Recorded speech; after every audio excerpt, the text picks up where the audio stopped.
Bueno, antes de comenzar con nuestro último encuentro, como siempre empezamos, invito a ver si quieren plantear alguna pregunta de todos los temas que vimos en en las cuatro clases anteriores. Por las dudas me moro, la semana pasada vimos todas cuestiones, si se quiere, procedimentales, en lo que es la gestión procedimental del recurso extraordinario desde la interposición hasta que el expediente llega a la Corte y pasaría para dictar sentencia. Hoy tenemos una cuestión procedimental, pero con contenido, diga, que es el recurso de queja y después ver sentencia de la Corte. Antes de avanzar con esos temas, repito, más allá de que, como siempre, los temas se relacionan, les pregunto si quieren profundizar algún contenido, les quedó alguna duda. Yo se los dije la semana pasada, hoy es la última oportunidad que tenemos para tratar de poner un poquito de luz en algunos temas donde tal vez no fui suficientemente claro. Así que los escucho.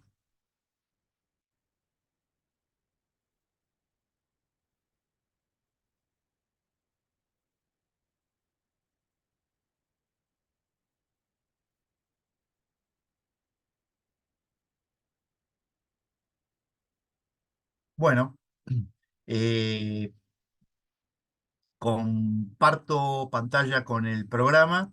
Eh, Leila, ¿me podés habilitar como co-host para compartir pantalla con documentos? Ah, dale, ahí te, com- ahí te compartí. Gracias, ¿Te Leila. aparece? Lo chequeo. Sí, gracias.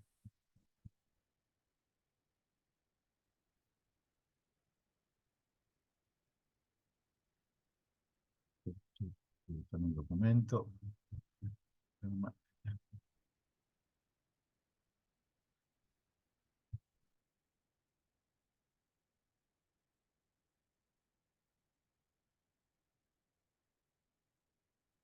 Eh,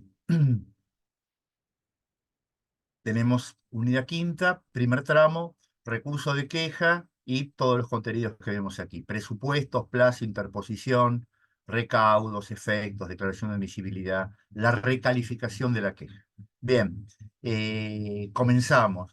Eh, es una obviedad, pero también tenemos precedentes de la Corte respecto de cuestiones obvias que al hilo de la litigación se suelen producir. ¿Por qué?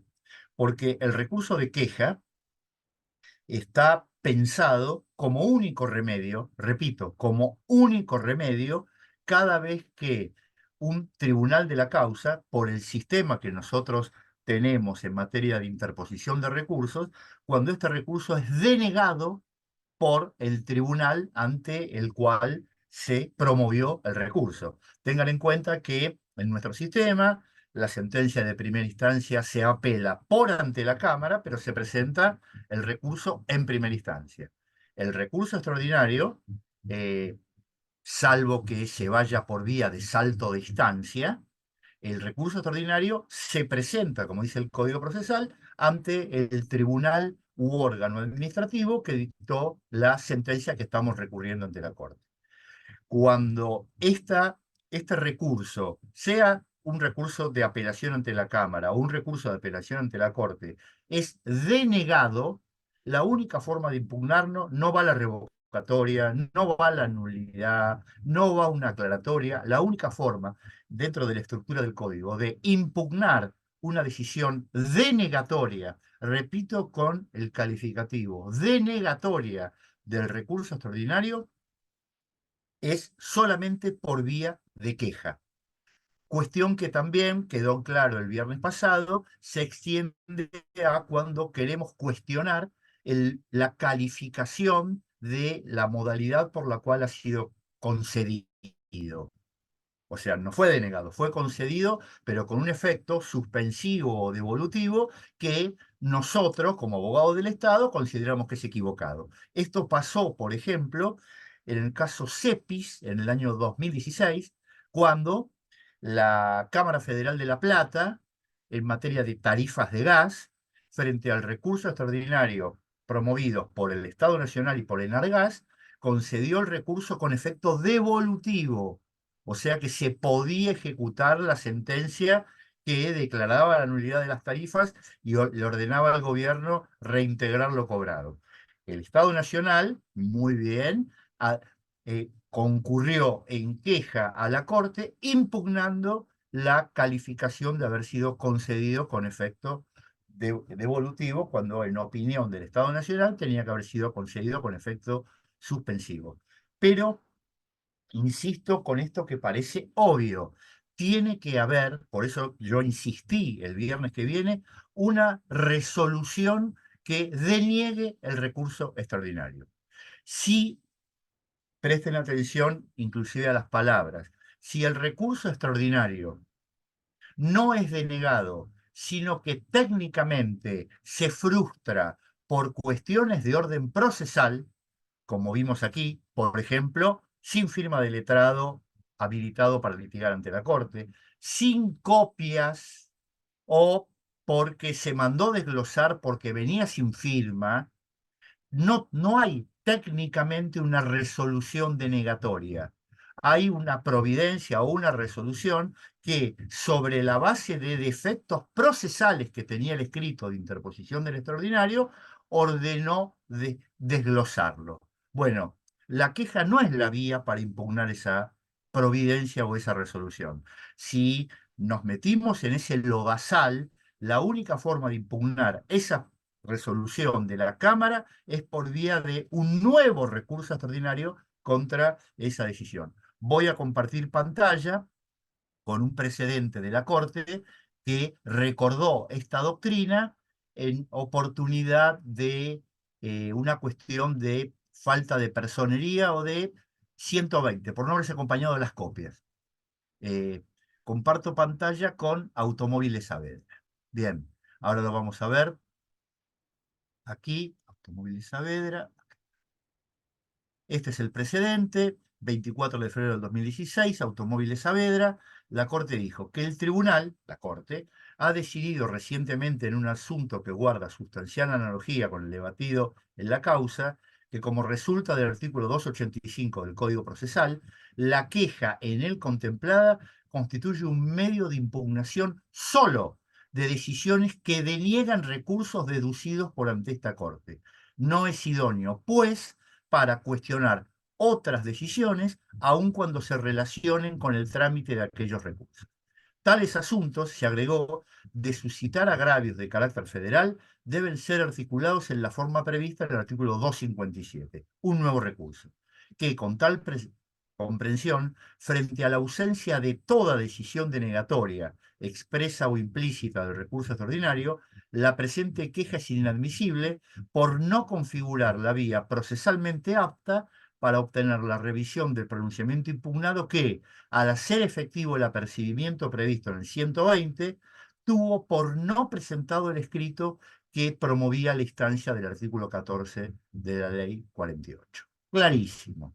O sea, tiene que haber una resolución denegatoria. Acá tienen los datos de la causa, más allá de que los tienen en el programa. Este y Carat Fax, que era una cuestión de personería, los tienen tan incluidos en el programa. Entonces, repito, tenemos que tener una resolución que deniegue el recurso extraordinario. Ya vamos a pasar a examinar los recaudos que, a la luz de la acordada 4 del 2007 tiene que tener la queja, pero todavía nos queda una cuestión que no es menor y que algo dijimos el viernes pasado. ¿Qué ocurre cuando la Cámara Federal o el Superior Tribunal de Justicia de Provincia o el Juzgado de Primera Instancia, si la decisión es inapelable, promovimos un recurso extraordinario y el Tribunal Superior de la causa incurre en una demora y no nos despacha el recurso extraordinario o lo sustancia, pero no lo resuelve? Bien, voy a compartir pantalla con Doctor, otro. doctor, ¿le Sí, puedo hacer una consulta? sí, por En este supuesto. caso, que es por una cuestión de formalidad, digamos, procesal, que no hay una resolución denegatoria, sino que rechaza, o sea, no lo rechaza. Lo Lo, que no lo entiendo, frustra, lo digamos, frustra. Bien, bien. Nosotros deberíamos meter, nunca me pasó, pero deberíamos meter otro recurso extraordinario contra esa resolución. totalmente. ¿Y cuál sería el fundamento, básicamente? ¿Por una cuestión de ritualismo, digamos? O sea, Claro, una interpretación arbitraria de las no. normas procesales, del 120 del Código. Resuelto eso, nos dan Bien, el ok. Hay que volver a presentar otro recurso no, extraordinario, si- tramita el anterior. la Corte, Karina, de admitir el segundo recurso extraordinario, va a declarar arbitraria la resolución que mandó desglosar el primer recurso extraordinario. Entonces, Bien, volvemos a Fojas 1 del primer recurso extraordinario. O sea, bien, el tribunal, la Cámara, reincorpora el recurso extraordinario al expediente y correrá traslado, etcétera. Lo mismo sucede con la caducidad de instancia. Si se declara la caducidad de la instancia extraordinaria, el único modo de impugnar esa resolución que declaró la caducidad de la tercera instancia es mediante un recurso extraordinario. No se impugna mediante una queja.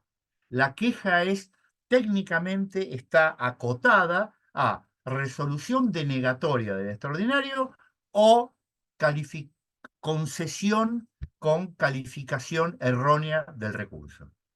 En todos los otros casos que son excepcionales, pero esto lo enfatizo en los cursos porque es un error habitual.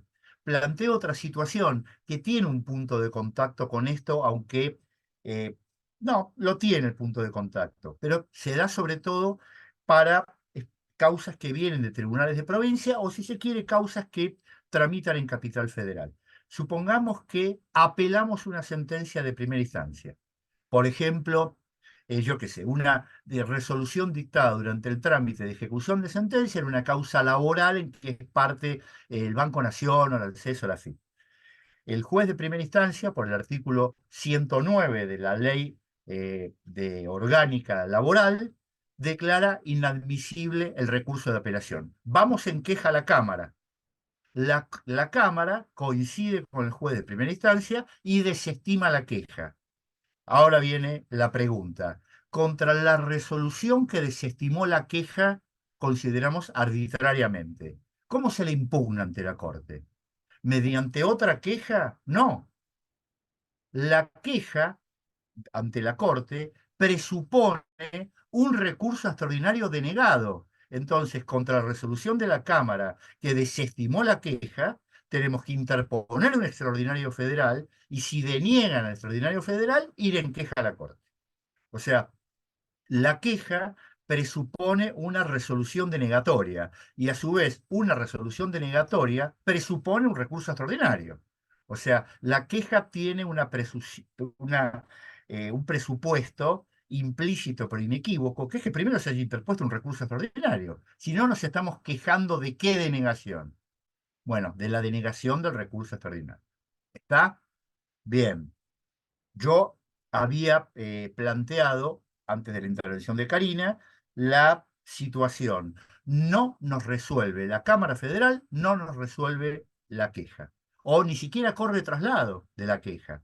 Bueno, la Corte ha creado una doctrina, porque piensen que si esto fuese así, quedaría en manos de las cámaras federales o de los superiores tribunales de provincia regular el acceso a la Corte e impedir que un expediente llegue a la Corte. Entonces, la Corte toma del derecho administrativo la interpretación del silencio, de la omisión, de no tratar la admisibilidad del recurso extraordinario. Y la queja, la Corte construyó la doctrina de que la parte apelante, recurrente ante la Corte, puede considerar que el silencio, cuando es durante un tiempo irrazonable, equivale a una denegación implícita. Con lo cual, vamos a la Corte y ustedes me podrían preguntar, ¿y qué criticamos ante la Corte si no tenemos resolución denegatoria? Bueno, lo primero que tienen que hacer es tratar de convencer a la Corte de que transcurrió un plazo irrazonable para la resolución de admisibilidad del recurso extraordinario. Y una vez que convencieron a la Corte de que el plazo es irrazonable, la tienen que convencer también de que hay una cuestión federal. O sea, no se olviden, además, de tratar de justificar la procedencia de los requisitos del recurso extraordinario. Comparto pantalla con un precedente que se llama ACARA, en el cual la Corte refrescó esta doctrina que ya tiene más de 60 años. Es una sentencia que venía de la Cámara Federal de Mendoza, se interpuso, que contra esa decisión la Fiscalía de Estado de la provincia interpuso recurso extraordinario el 26 de noviembre del 2015, que fue sustanciado el 2 de junio del 2016, fíjense, ¿no? 8 meses para correr el traslado, contestada por la actor el 1 de julio, sin que hasta la fecha el ACU se haya expedido. 1 de julio del 2016 y estamos hablando de febrero del 2017, ¿no? Este precedente ACARA del 14 de febrero del 2017. Y la Corte le dice que ante la mencionada circunstancia, la Fiscalía de Estado de la Provincia de Buenos Aires interpuso la presente queja, que por ser obligación del Superior Tribunal de Justicia proveer lo que a su juicio corresponda respecto del recurso extraordinario ante el deducido, como trámite necesario para la apertura de la jurisdicción que acuerde esta Corte, el artículo 14 de la Ley 48, no es lícita la demora indefinida de la mencionada providencia. Ello, en efecto, importaría la obstrucción del ejercicio de la mencionada jurisdicción de esta Corte, lo que conduce a admitir la procedencia de la queja ante el retardo excesivo en el despacho del recurso extraordinario. Que en consecuencia y en razón del tiempo transcurrido sin que el acuo se haya expedido aún sobre la procedencia del extraordinario deducido por la demandada, corresponde declarar oportuna la interposición de la queja en examen. Bien, o sea, denegación tácita del recurso extraordinario autoriza a ir en queja por denegación del extraordinario. Tengan en cuenta que la Corte, si se trata sobre todo de una Cámara Federal, también recibe las denuncias por retardo de justicia de las cámaras de apelaciones, tanto para cuando tienen que dictar una sentencia definitiva o un interlocutorio, con lo cual, en los términos del artículo 24, inciso quinto del Decreto Ley 1285/58, pueden, esto es una cuestión estratégica de la Dirección de Asuntos Jurídicos, pueden, en lugar de promover la queja por denegación implícita del extraordinario, pueden presentar una queja por retardo de justicia para que la Corte le obligue a la Cámara a pronunciarse sobre el recurso extraordinario. Sobre esto también hay precedentes de la Corte, es una vía heterodoxa, pero tiene esta ventaja. Las cámaras federales, cuando, según el Código Procesal, tienen para dictar resoluciones interlocutorias el plazo de 20 días. Con lo cual, técnicamente, también hay que tener sentido común al litigar, al día 21º podríamos denunciar a la Cámara que está incurriendo en retardo de justicia en resolver el extraordinario. Y que la Cámara la Corte le ordena a la Cámara pronunciarse, cosa que generalmente nunca sucede porque cuando la Cámara recibe estas denuncias, como yo contaba la otra vez, el secretario de la Corte llama al presidente de la sala y le dice, llegó esta denuncia, doctor, sería una lástima que usted quede en fallos, ¿verdad? Y generalmente, por eso hay tan pocos precedentes de la Corte en materia de denuncias por retardo de justicia, pero los hay también. Bien. Este es el presupuesto entonces para interponer la queja. Tiene que haber un recurso extraordinario y tiene que haber un recurso extraordinario denegado, expresa o implícitamente por haber transcurrido un tiempo excesivo que supera toda razonabilidad.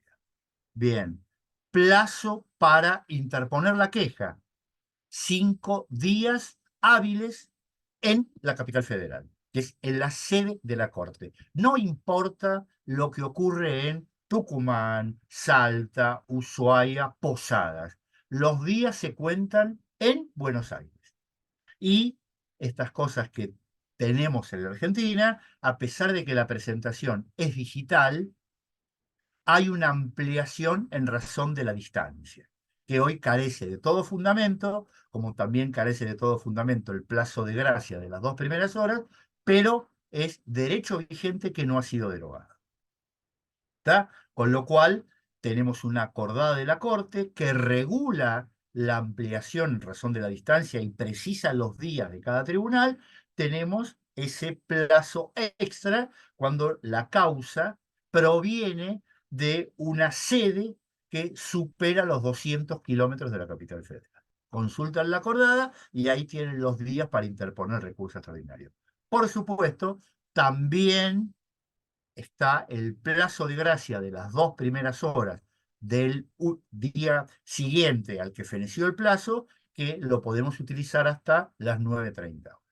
La presentación es digital, es más, la Corte ha dictado una acordada el año pasado que modificó el sistema de presentación digital de las quejas, pero sigue rigiendo la ampliación en razón de las distancias y sigue rigiendo también el plazo de gracia del artículo 124 del Código Procesal.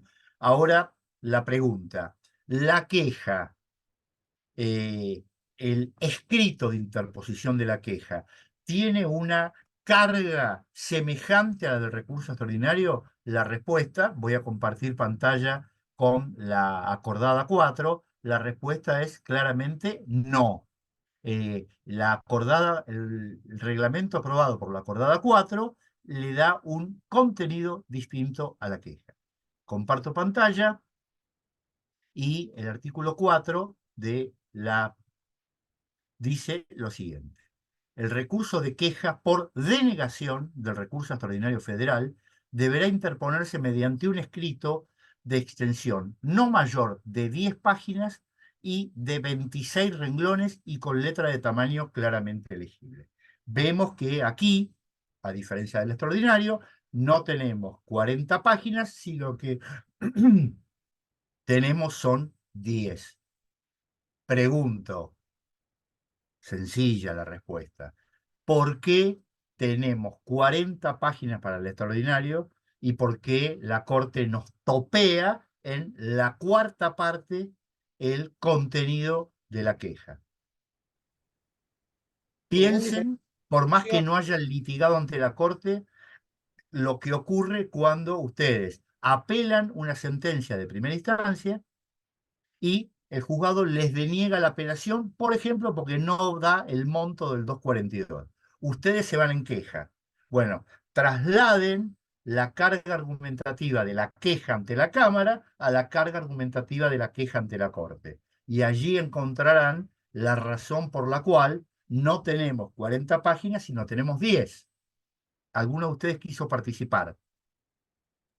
No, justamente eso, son dos resoluciones diferentes. Cuando se recurre en un recurso extraordinario, básicamente lo que se ataca es una sentencia. En cambio, cuando se va en queja, lo que se ataca es una resolución que deniega el recurso extraordinario, cuyos fundamentos son mucho más simples o mucho más pequeños en cuanto a argumentación. Bien, dos cuestiones respecto de lo que dijo Mariano. La primera es que, lo vamos a ver ahora cuando leamos el artículo 7 de la acordada, la queja por lo pronto no tiene la carga de fundamentación autónoma, como la Corte exige acompañar una copia de la sentencia de la Cámara y del recurso extraordinario y de la contestación. A la Corte, teóricamente, no tenemos que contarle nada del expediente. Recuerdan que yo hice tanto hincapié en la labor de orfebre, que es el cumplimiento del recaudo de fundamentación autónoma. Bueno, aquí no lo tenemos más desde el punto de vista del reglamento. Después vamos a ver lo que debe hacer, en mi opinión, una buena abogada o un buen abogado. Pero desde el punto de vista de la carga normativa, no tenemos fundamentación. Y como dijo Mariano, vuelvo a compartir pantalla con la acordada, el, la, en el reglamento, el artículo siguiente, no tengo que explicar, por supuesto, lo que son páginas y renglones, porque es todo lo que vimos con el extraordinario. Y acá está la carátula, que después vamos a ver, y ahora viene la carga. En las páginas siguientes, el recurrente deberá refutar en forma concreta y razonada, no la sentencia, sino todos y cada uno de los fundamentos independientes que den sustento a la resolución denegatoria. O sea, la carga de fundamentación crítica de la queja se enfoca en la resolución denegatoria. Nos desestimaron el recurso porque eres extemporáneo, tendremos que refutar que no eres extemporáneo, porque los días hábiles en Mendoza se computan de una manera distinta como los computó la Cámara Federal de Mendoza. Lo desestimaron porque no había sentencia definitiva. Trataremos de demostrar con la jurisprudencia de la Corte que es una cautelar equiparable a definitiva. O sea, tenemos lo de rechazaron porque no cumplimos con la acordada, nos enfocamos ahí. Lo rechazaron porque no fue introducida la cuestión federal, porque no se hizo reserva del caso federal, ¿verdad? La propia Cámara Federal diciendo tiene que haber reserva y no veo la palabra mágica de reserva, refutamos con todo lo que tenemos. Ahora bien, a propósito de esto, dos cuestiones. Y le pregunto a Mariano, que fue el que tomó la posta. ¿Qué ocurre cuando vamos por arbitrariedad? Insisto, la cuestión federal es la arbitrariedad. Y la Cámara Federal nos desestima el recurso sobre la base de que no hay arbitrariedad, que el recurrente solo expone su subjetiva discrepancia con la sentencia que hizo lugar a la demanda.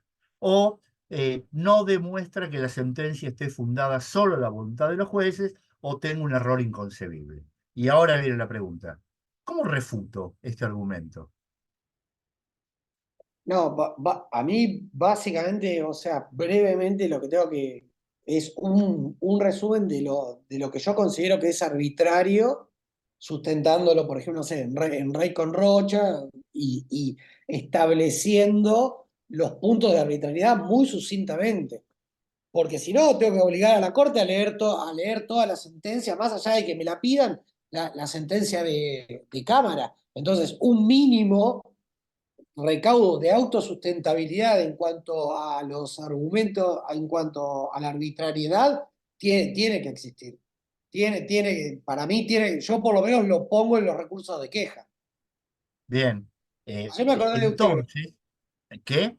ayer me acordé de usted, porque tuve que revisar un extraordinario y fue un delirio los antecedentes de autosustentabilidad.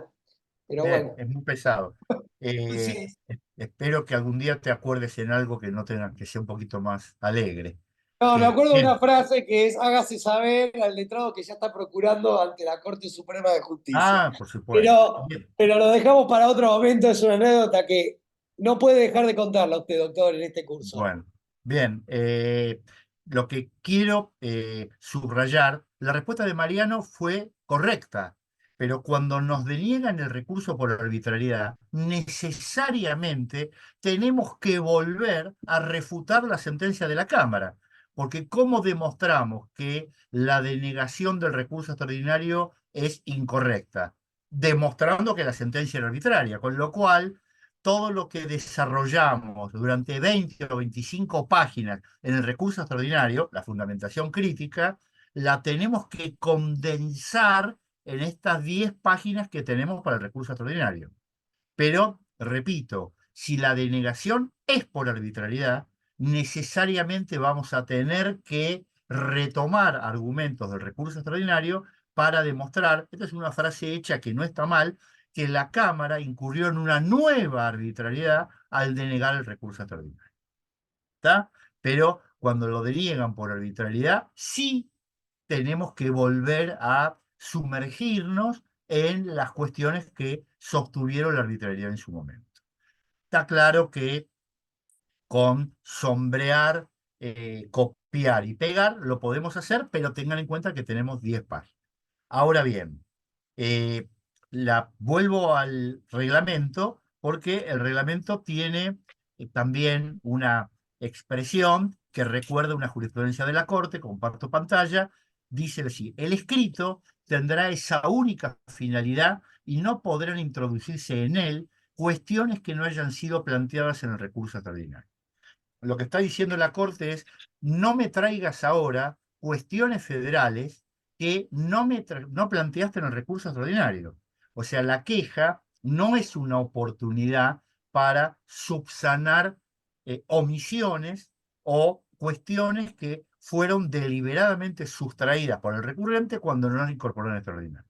Bien, está claro. Esto es jurisprudencia clásica de la Corte. Mi consejo, como abogado litigante durante 29 años como funcionario de la Corte, es háganlo igual. A pesar de que la Corte nos dice no podemos introducir, porque no olviden algo, la Corte tiene, como todo tribunal, el llamado iura novit curia. O sea, una vez planteados los hechos, la Corte tiene una libertad absoluta para hacer la calificación jurídica de la pretensión recursiva y abastecer de argumentos la procedencia del extraordinario. Entonces, más allá de lo que dice la Corte que no puede hacer el recurrente, sí lo puede hacer la Corte. Entonces, si la Corte lo puede hacer y lo quiere hacer, incorporemos ese argumento que nos olvidamos en su momento y 4 días después, leyendo algo o con un colega amigo tomando un café, dice: vos sabés que yo planteé esto y uy, se me pasó. En la queja lo agregamos. La Corte tiene el iura novit curia, lo tiene dicho hasta el cansancio, que le corresponde a la Corte hacer una declaración sobre la cuestión federal con abstracción de los argumentos de las partes. Entonces, si vos lo podés hacer de oficio, y yo lo pongo en el recurso extraordinario. Y sigo. Tenemos 10 páginas. A veces, refutar una resolución, por ejemplo, que no es sentencia definitiva, no nos lleva a las 10 páginas. Entonces, también mi consejo para la abogada y el abogado litigante: cuando presentamos una queja, Darío, te pido si podés silenciarte porque me está interfiriendo tu pantalla. Darío Sánchez, a él le estoy hablando. Gracias, Darío. Bien. Perdón la desconcentración. Ya vuelvo. No olviden, no olviden en la queja, a lo mismo que en el recurso Doctor, extraordinario. Sí, Matías, no sé ¿puedo quién. hacer una pregunta?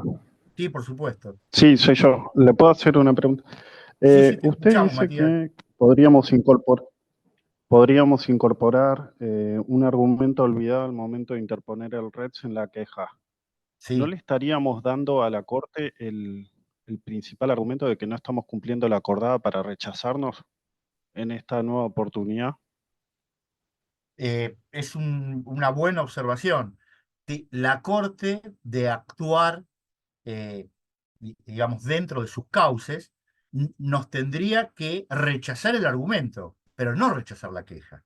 O sea, podría decir: este argumento me lo trajo tardíamente en la queja porque no fue invocado en el extraordinario, pero no podría desestimar toda la queja porque traje, entre comillas, en el entreliñado de contrabando, un nuevo argumento.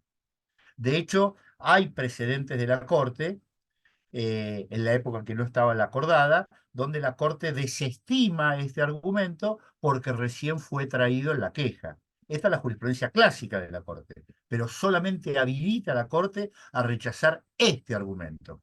Esto sucede sobremanera en materia de arbitrariedad cuando, por ejemplo, invocamos la doctrina del exceso ritual manifiesto, caso Colalillo, y cuando vamos en queja llevamos también una cuestión vinculada con la prescindencia de una prueba.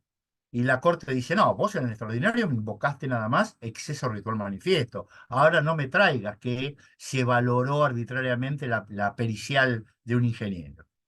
Pero cuando se trata de cuestiones federales típicas, donde rige el iura novit curia, yo creo que yo como abogado incorporaría todo el bagaje de argumentos para demostrar que esa cuestión federal es la que va a decidir el pleito. ¿Está, Matías? Bien.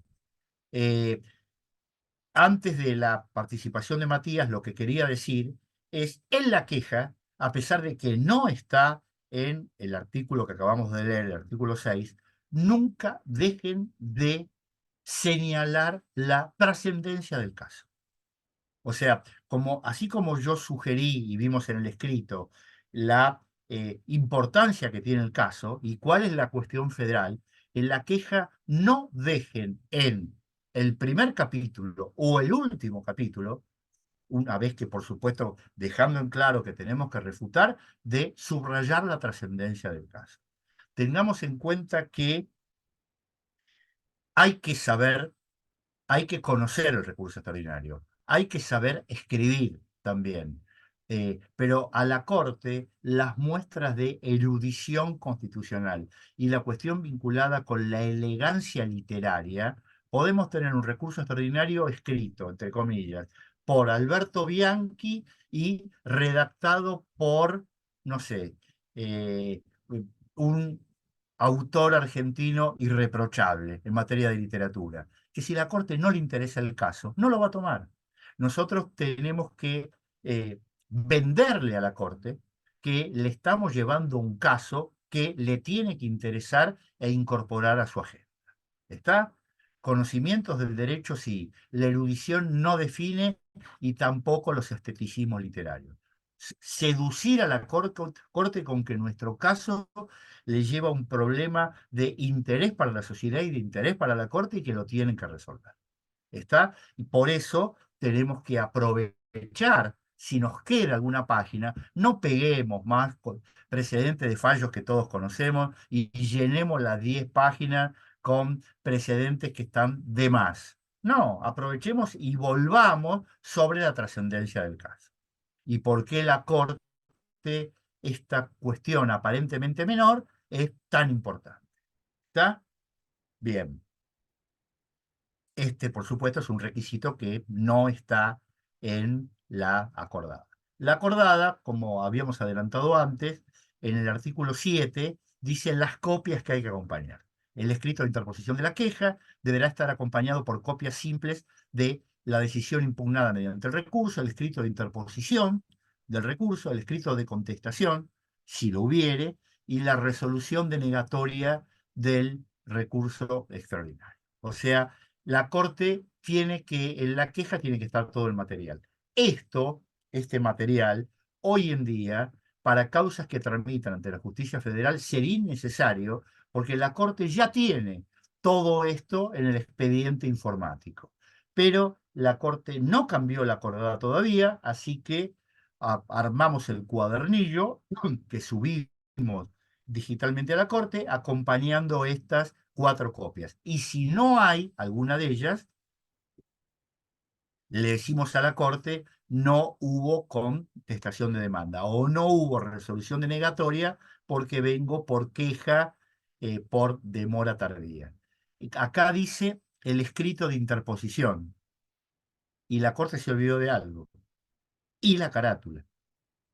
Recuerden que la carátula tiene una reglamentación, un artículo distinto del escrito de interposición, artículo 1, carátula, artículo 2. Acá dice el escrito. Bueno, el escrito de interposición con la carátula del recurso extraordinario. ¿Está? Bien. Si vamos a revisar la carátula de la queja, que está aquí en el mismo formulario, nos vamos a encontrar con que no tiene dificultades como no tenía este es el formulario, lo bajan también entran las decisiones de la Corte, acordada 4/2007, bajar formulario, lo bajan y ven que no tiene dificultades. Expediente, tribunal interviniente, otra vez datos del presentante, carácter del presentante, letrado, decisión recurrida, descripción, obvio, resolución denegatoria del recurso extraordinario, todo esto, depósito, detalle de las copias que se acompañan, nota al pie. Si quieren acompañar más copias, pueden. La Corte no las va eh, a ordenar desglosar, con lo cual, si consideran que alguna copia, sentencia de primera instancia, memorial de agravios, una pericia, la pueden acompañar.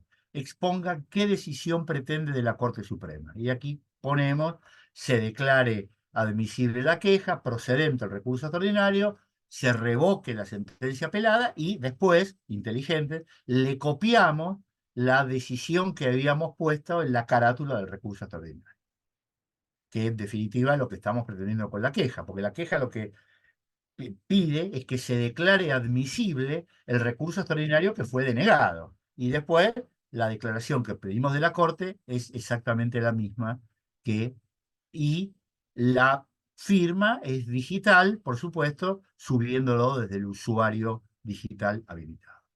Bien, ¿alguna duda para hasta ahora de lo que hemos visto respecto de presupuestos de la queja, plazo y demás? No, bien. Eh, eh, Tengamos en cuenta lo siguiente, forma parte del último punto del programa, pero me parece útil tratar de subrayarlo ahora, porque además tiene que ver con estas funciones autoatribuidas por la Corte respecto de el control del expediente y la tutela de ciertas garantías constitucionales.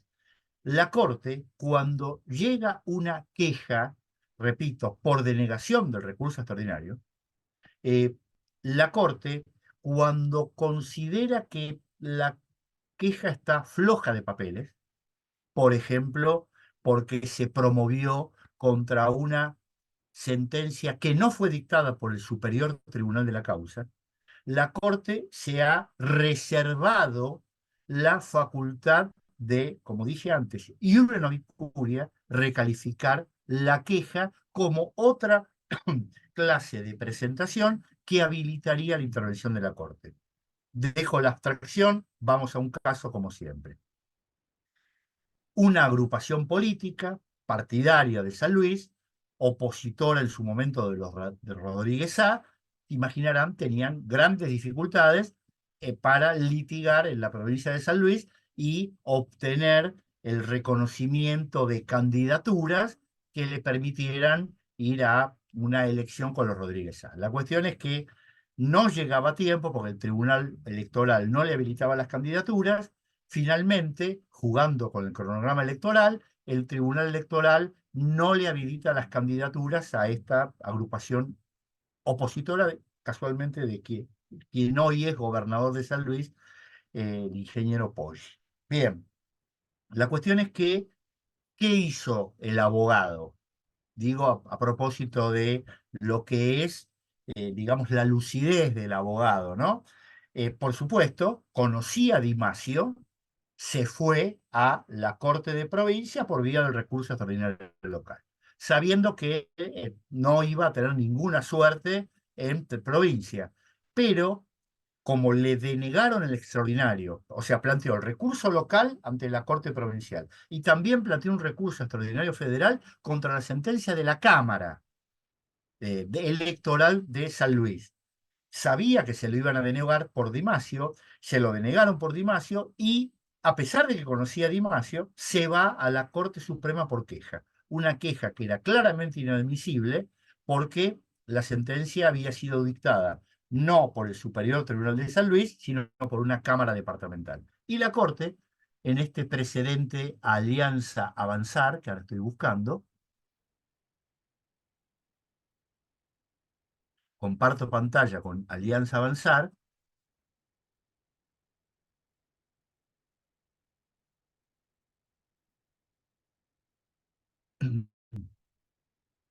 que creo que es del 4 de octubre del 2017. A ver, 4 de octubre del 2017, Alianza Avanzar.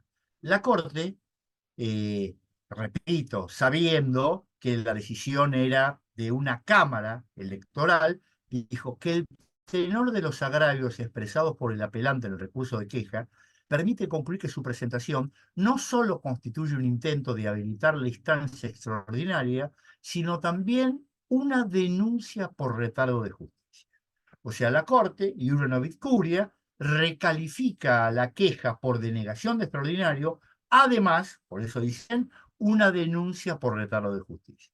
Aquí la Corte memora un precedente dictado 25 años antes, en el año 92, que cabe advertir que la sentencia del Tribunal Electoral aquí impugnada también fue atacada mediante un recurso de inconstitucionalidad ante el Superior Tribunal Provincial que fue denegado. Y la Corte arranca. La demora en que ha incurrido el Tribunal Superior de Justicia en resolver el recurso de queja contra el recurso que no fue admitido pone a la alianza recurrente ante una denegación de justicia que le impide obtener una sentencia definitiva en tiempo útil, extremo que debe ser superado frente a claras garantías constitucionales que se verían afectadas si no se dicta un pronunciamiento que permita agotar las etapas judiciales. Y la Corte toma intervención, vamos, y declara procedente esta queja por denegación de extraordinario como queja por privación de justicia, a pesar de que, repito, no venía del Superior Tribunal de Justicia de San Luis. Y la Corte dice que esta Corte ha reiterado en varios precedentes la idea de que la dilación injustificada de un tribunal no puede redundar en perjuicio irreparable, y sigue, ¿no? Que sobre la base del expuesto, de lo expresado, y ante la trascendencia de la cuestión, se impone señalar que la obligación de respetar y acatar el proyecto de república, bueno, la Corte, digamos, rasga bien la guitarra. Que en tales condiciones, esta Corte debe asegurar que cualquiera sea la sentencia definitiva que recaiga en la causa, su cumplimiento sea aún posible dentro del sistema representativo republicano que las provincias se comprometieron. Por ello se resuelve intimar al Superior Tribunal de Provincia, intimar al Superior Tribunal de Provincia, intimar, o sea, la Corte, al amparo de un recurso que era notoriamente inadmisible, recalificó la pretensión y tuteló las garantías constitucionales de la recurrente, obligando a los tribunales de San Luis a dictar sentencias en tiempos útiles. ¿Qué les estoy queriendo decir con esto? Que no la cuestión de, como dicen los americanos, las excursiones de pesca o las salidas de pesca, ni los piletazos. Saber pulsar que en ciertas situaciones la Corte va a habilitar vías heterodoxas para justificar su intervención, por ejemplo, cuando la Corte detecta que hay una situación de privación de justicia.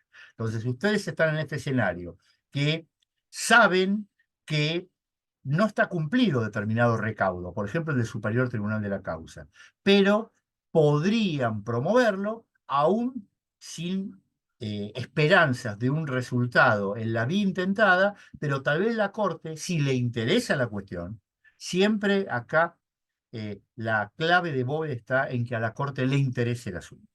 La Corte tiene todo un conjunto de herramientas en sus anaqueles que le permiten sortear cualquier tipo de obstáculo procesal y tomar intervención. Entonces me podrían decir, bueno, si es un juez de primera instancia podemos ir per saltum. Tal vez lo pierde el per saltum, seguramente. La Corte admitió 2 per saltum en 11 años. Pero tal vez la Corte no hable el per saltum, pero lo tome como una denuncia por retardo de justicia y se lo remita a la Cámara Federal para que tome cartas en el asunto y encauce a ese juez de primera instancia que viene llevando o tramita el proceso de una forma totalmente morosa. Bien.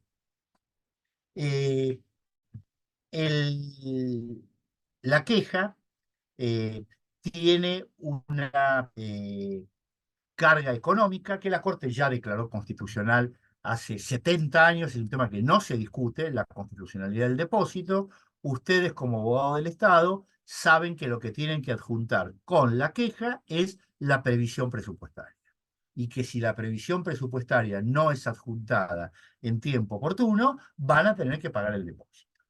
y si no pagan el depósito, después de ser intimado por la Corte va a desestimar la queja por falta de cumplimiento del depósito. O sea, repito, hay una carga económica cuya cuantía ha sido regulada por la Corte y también ha sido regulada especialmente para todos aquellos supuestos en que litigan los estados respecto de la modalidad en que se cumple con esta carga económica. Bien, sigo. Profesor, Entonces, ¿puedo hacer una pregunta? Dos sí, preguntas, si tiene tiempo. Si no, la primera pregunta es si usted cree conveniente que los recursos por retardo de justicia sean regulados por medio de una acordada como es la 4 del 2007. Digo esto porque quizás los retardos de justicia podrían llegar a ser un copy-paste de 280 hojas, ¿no? Eso por un lado. Y segundo, tengo entendido que en materia penal, cuando se va con defensor oficial, no se paga esta tasa económica. La pregunta es, ¿qué pasa con un imputado que viene con un defensor particular? Llega a casación, casación confirma la sentencia, renuncia o revoca el patrocinio letrado de su defensor particular y dice, quiero ir con defensor del Estado y quiero interponer recurso extraordinario y eventualmente queja. En ese caso, ¿tiene que pagar los 900.000 pesos actuales? eh, el tema del depósito tiene toda una casuística que los autores generalmente abordan, que yo en el curso trato de suprimirlo porque me enfoco en cuestiones más importantes y no pierdo de vista de que ustedes, más allá de que también ejercen la profesión, están litigando para el Estado. Igualmente le contesto a Mariano. La Corte no va a gastar tiempo en redactar una acordada para las denuncias por retardo de justicia del 24/5 del 1285, porque son muy pocas. Y porque si la Corte sería hasta medio contradictorio de que cuando hay una cuestión vinculada con privación de justicia, se exija todo un ritualismo de determinadas exigencias, cuando lo que está denunciando es una persona, estoy esperando que me dicten sentencia hace 10 años. En el caso que planteaste vos, como bien señalás, cuando el procesado o el condenado, digamos, utilizan los servicios de la defensa pública, no pagan depósito. Y digo esto y sigo. A diferencia de lo que ocurre con la intervención de la defensa pública en causas no penales, donde la Corte había dejado en claro que si interviene la defensa pública en casos no penales, sí tiene que pagar el depósito, cuando recurre el defensor. ¿Está? Defensor de ausentes, de pobres o de incapaces. Bien, eh, decía que el Código Procesal dispone que la interposición de la queja no suspende la ejecución de la sentencia que se está recurriendo por el recurso extraordinario. Así como vimos que la interposición del extraordinario suspendía la ejecución, en cambio, la queja no suspende la ejecución, artículo 285 del Código Procesal. Por supuesto, no los voy a sorprender, creo que están esperando lo que voy a decir, la Corte creó los remedios para, en ciertas situaciones, suspender la ejecución de la sentencia. La Corte, haciendo uso de lo que llama sus poderes implícitos, para preservar su jurisdicción y dictar una sentencia útil, la Corte, miren, el mismo precedente que vimos de denegación implícita, lo estoy buscando mientras hablo con ustedes, que es Acara. En ese precedente, la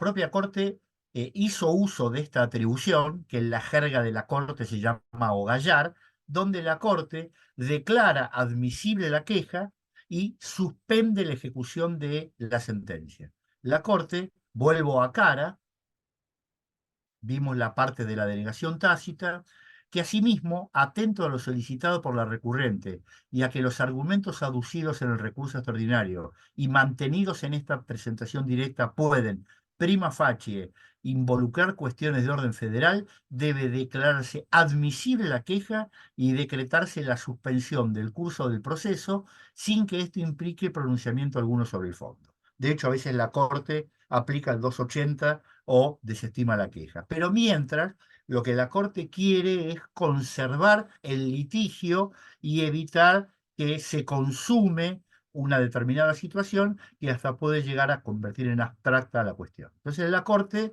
a la luz de esta jurisprudencia, que es muy antigua, la Corte creó un remedio para declarar admisible la queja y suspender la ejecución de la sentencia. Ahora bien, otra vez, además de saber derecho, caminemos por el asfalto de la ciudad. Si nosotros vamos a interponer una queja, que tenemos un límite de 10 páginas y tenemos la instrucción de el director de asuntos jurídicos a la directora de pedir la suspensión, no lo pidamos el mismo escrito de la queja.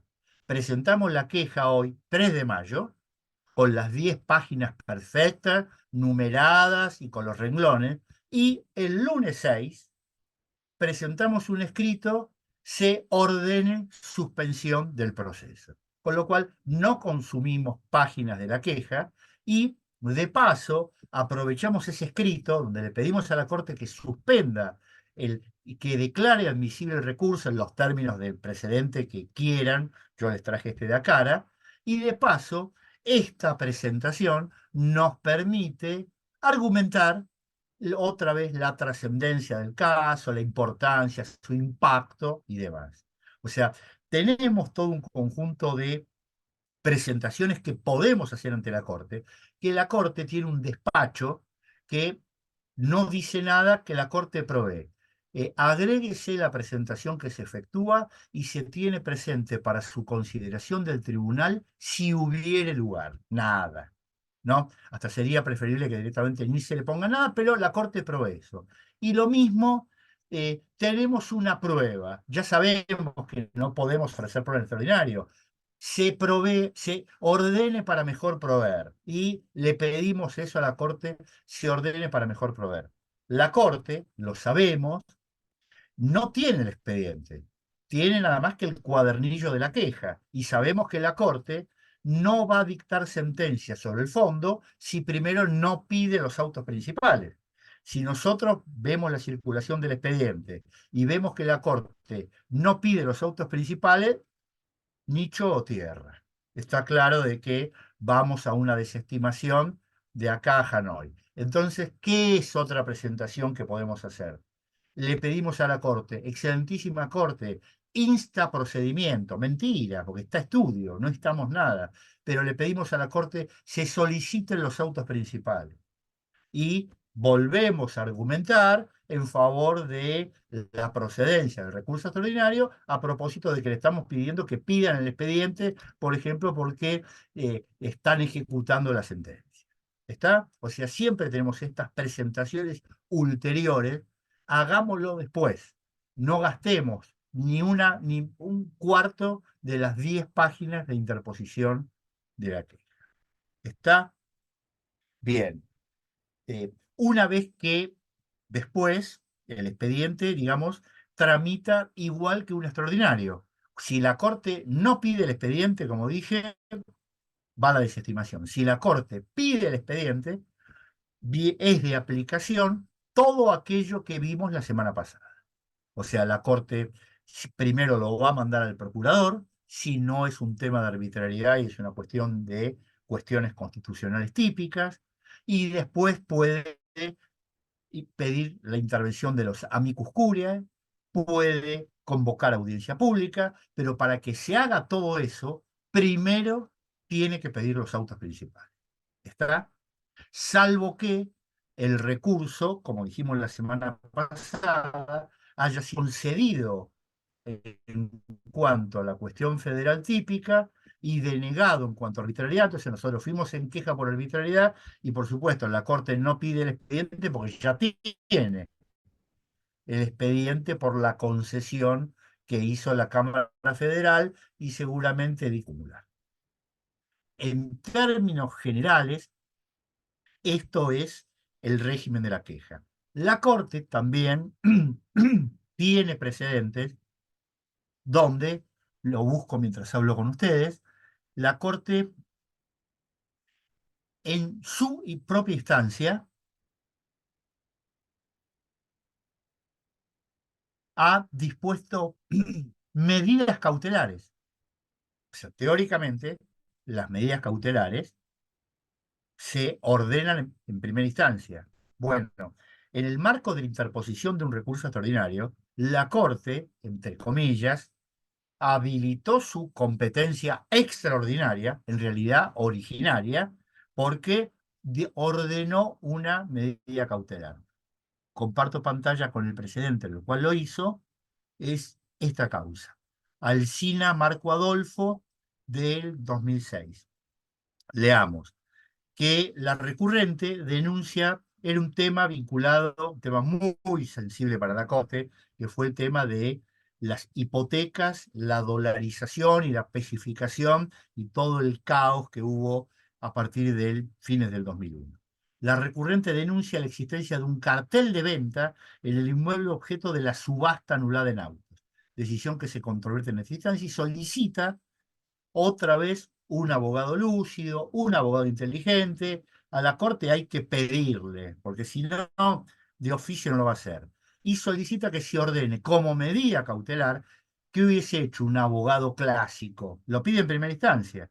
Seguramente el juez de primera instancia le hubiese proveído, por estar el expediente estudio de la Corte, se tiene presente. El abogado directamente hizo un bypass y presentó la medida cautelar en la Corte, que estaba estudiando el recurso extraordinario. Prohibición de contratar respecto del bien mencionado a los fines de evitar el desbaratamiento de sus derechos en caso de una sentencia favorable. Y la Corte dice que la jurisdicción apelada de esta Corte, abierta con la apertura formal del recurso de hecho, la queja, comprende, sin duda, las facultades que en general corresponden a los jueces para salvaguardar el correcto ejercicio de la función jurisdiccional. O sea, la Corte está diciendo, miren que yo también soy un juez.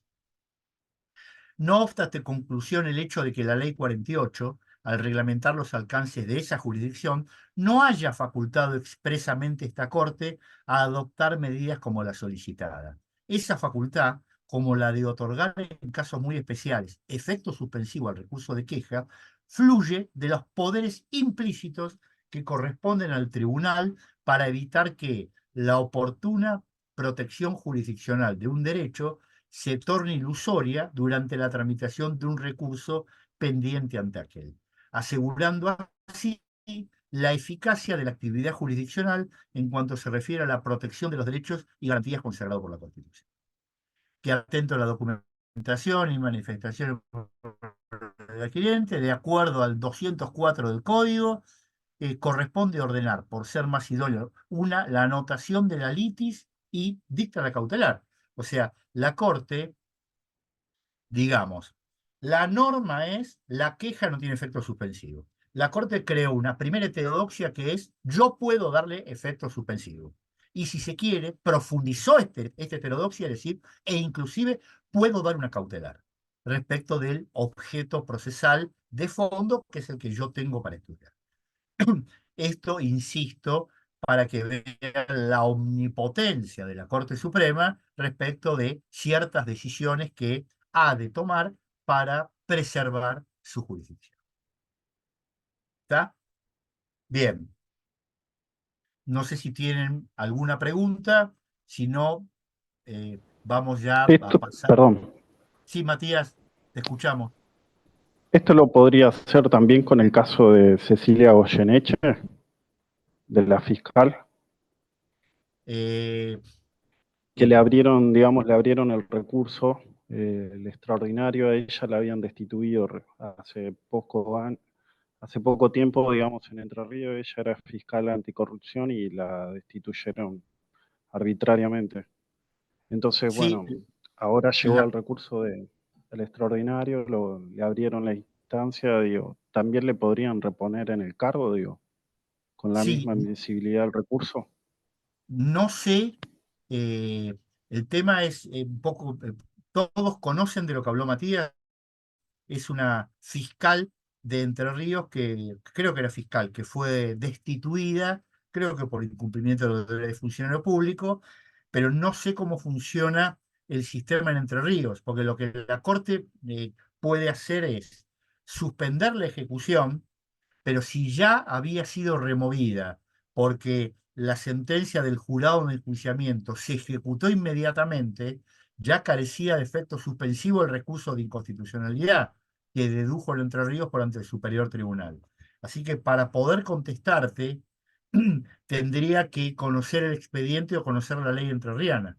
O sea, si ella ya llegó destituida, no por la sentencia del Superior Tribunal, sino por la sentencia del jurado de enjuiciamiento, me parece que la Corte tiene que dictar una cautelar, no le basta con declarar la suspensión del procedimiento. Pero te repito, para darte una respuesta fundada, tendría que conocer la ley entrerriana.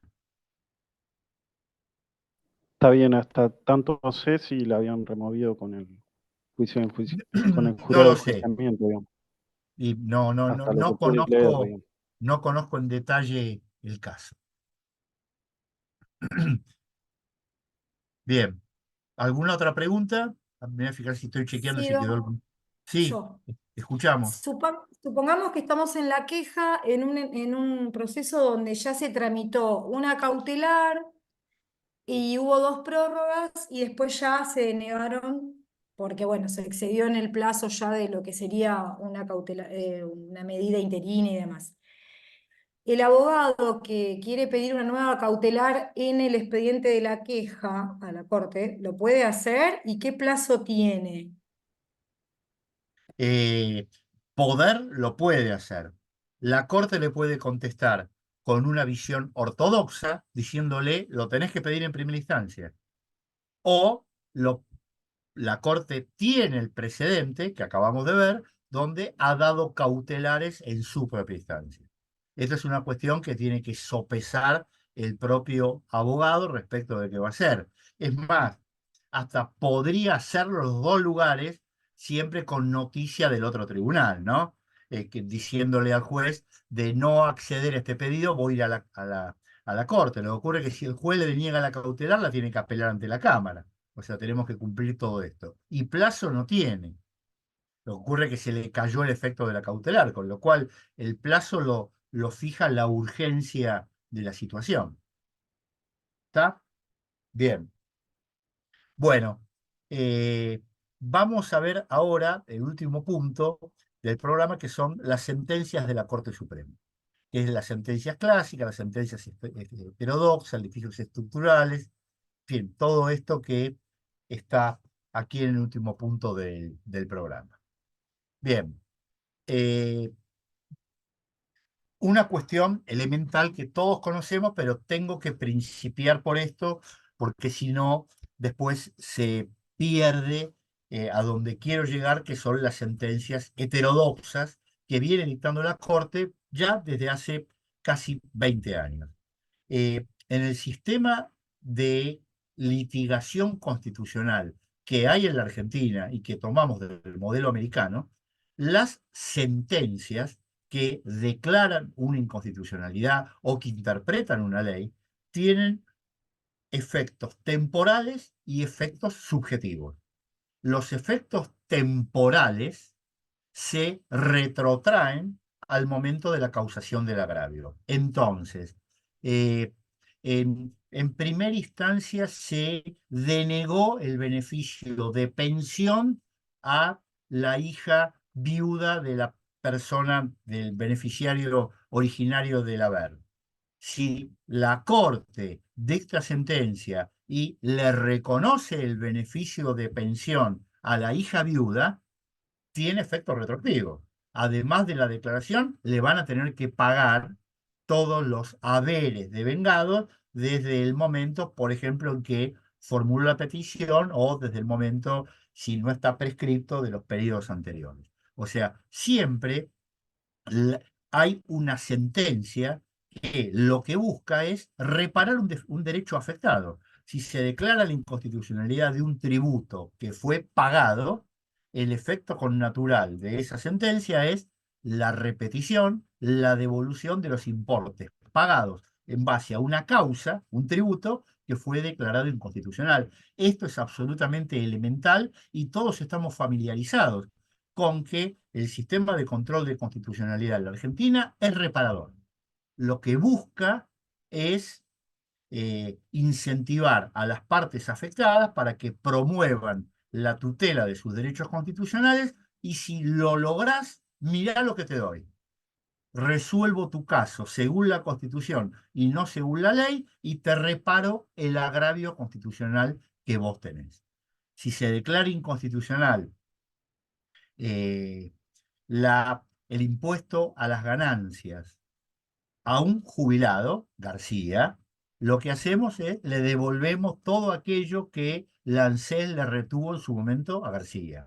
Si se declara inconstitucional no haber indexado un salario judicial, a ese juez le van a pagar todas las diferencias retroactivas y así es el sistema de control de constitucionalidad que nosotros adoptamos y con el cual convivimos y lo tenemos totalmente aceptado y familiarizado. Con lo cual, no hay duda de que los efectos son retroactivos al momento de sufrir ese agravio en nuestro derecho. Y desde el punto de vista subjetivo, los efectos se limitan a aquellos sujetos, aquellas personas físicas o de existencia ideal que han sido parte del proceso. O sea, las sentencias no tienen efecto expansivo. Las sentencias se limitan a quienes fueron parte en el proceso.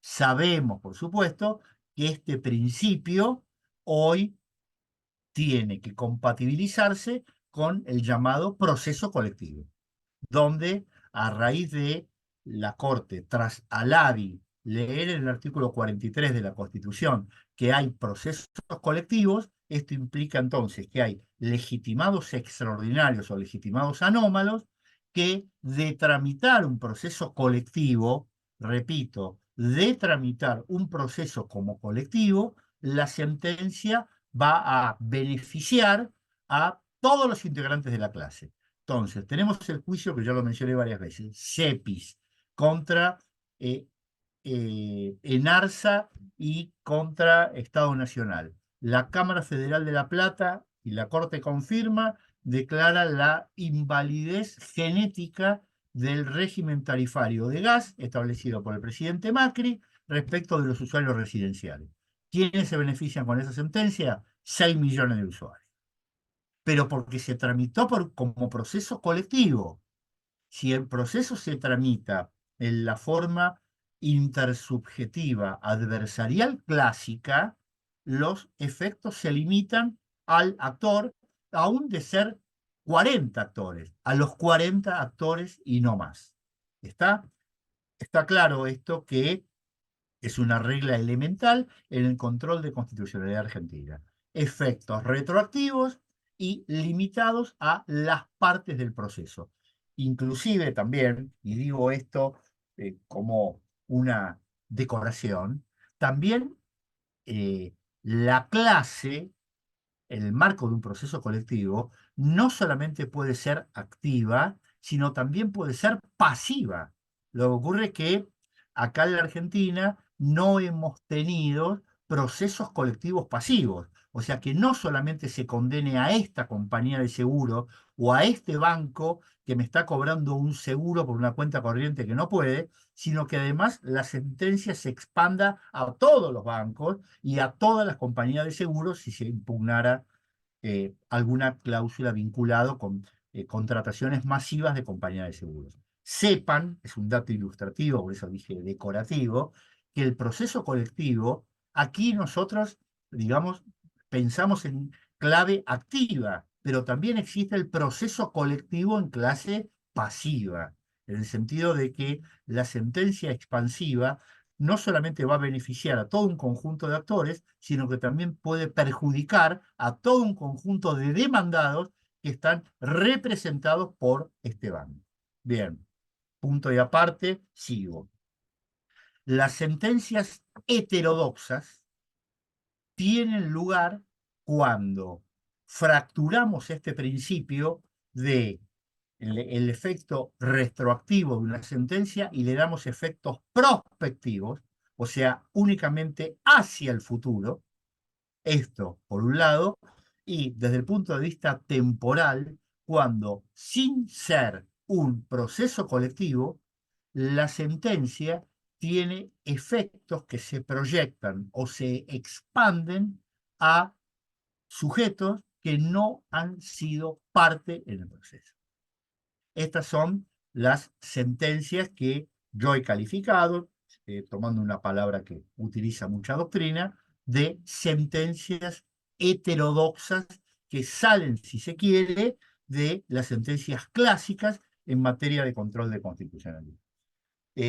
Pregunta, ¿conocen algún caso en que la Corte haya resuelto de este modo y haya dictado sentencias que trascienden sin ser procesos colectivos, repito, sin ser procesos colectivos, que trasciendan de la situación de las partes o que solamente tengan efectos para el futuro?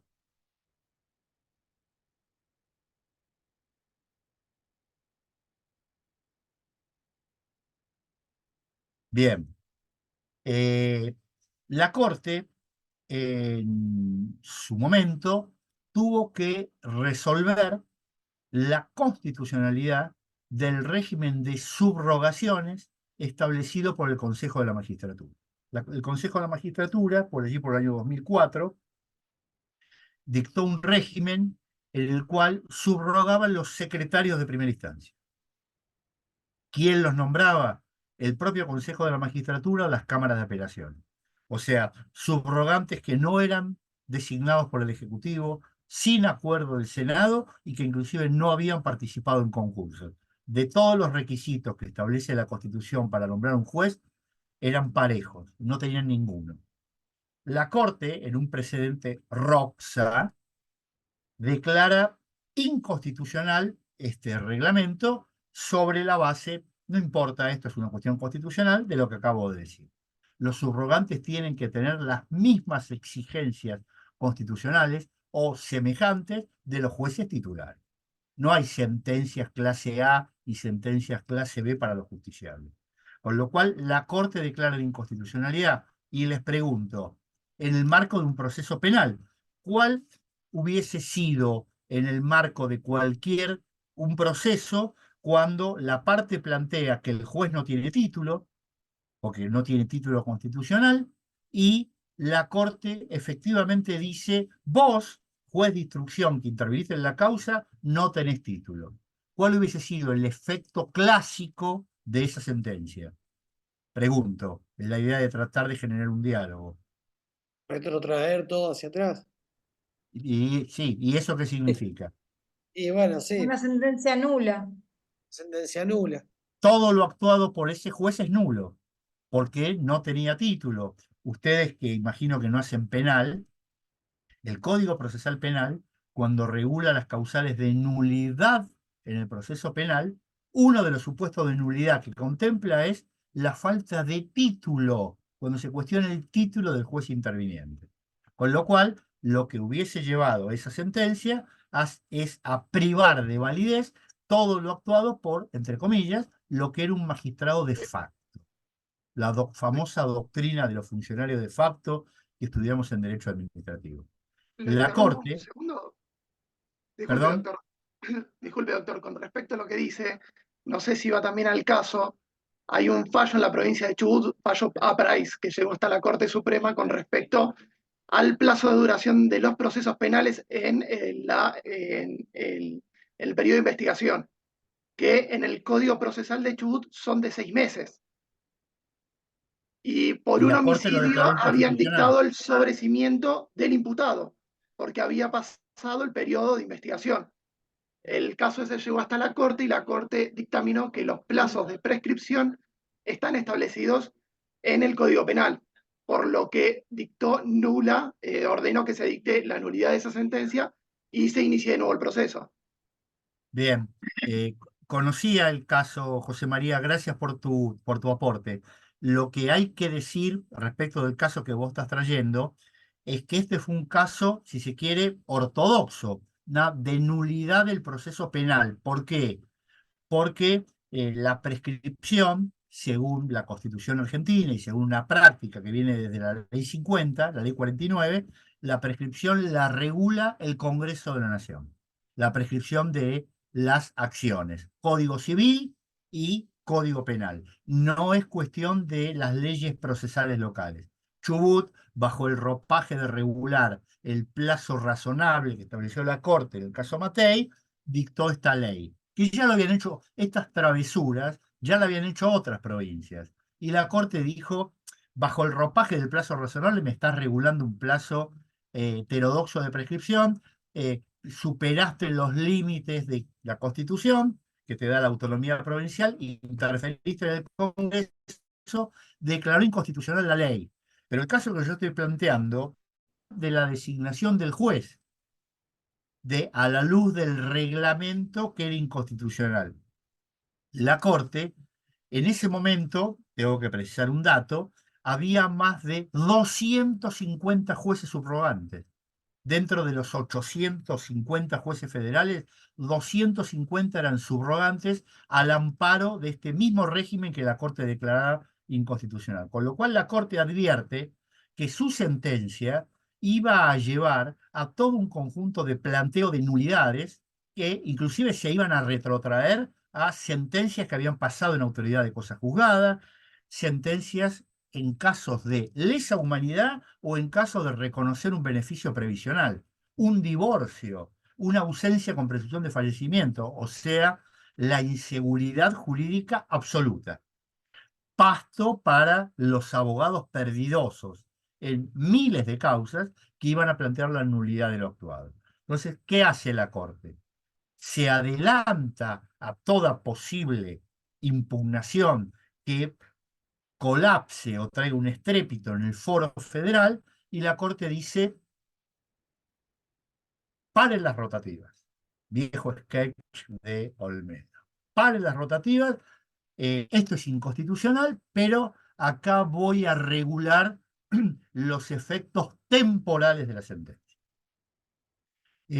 Mónica, que veo que tenés la mano levantada, no sé si querés decir algo. Le estoy hablando a Mónica Pérez. Porque tenés la mano levantada. Se ve que tecleaste algo levantando la mano. Bien. La Corte decide dictar una sentencia que module los efectos temporales y dice, porque la Corte tiene valores en tensión. Por un lado, preservar la constitucionalidad de la designación de jueces en una causa que le llevó una, y por otro lado, no es que había miles de causas en trámite, una causa llegó a la Corte. Y por otro lado, la inseguridad jurídica que llevaría la nulidad de todo lo actuado en miles de causas. Y la Corte dice, frente a esta tensión y situación de atolladero institucional, todos los jueces los jueces espurios van a continuar en funciones y los deja un año en funciones y se adelanta toda impugnación y declara la validez de todas las actuaciones que cumplidas y que cumplan durante este año. Y ahora viene lo interesante, le da al Congreso un año, porque la Corte dijo además, otro palito de la Corte para el Consejo de la Magistratura, vos no tenés facultades para dictar este reglamento. Este reglamento lo tiene que dictar el Congreso.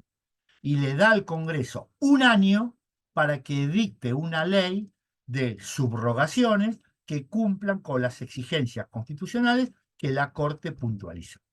Entonces, vemos que la Corte le dio efecto únicamente prospectivo a su sentencia, con lo cual aquel litigante que planteó la inconstitucionalidad ganó el juicio, pero no obtuvo la tutela de su derecho, porque le declararon la validez de todo lo actuado en el juicio. Se fracturó este pacto que el sistema constitucional tiene con los litigantes, que es, vos planteame la inconstitucionalidad, que si ganás, yo te voy a reparar el agravio.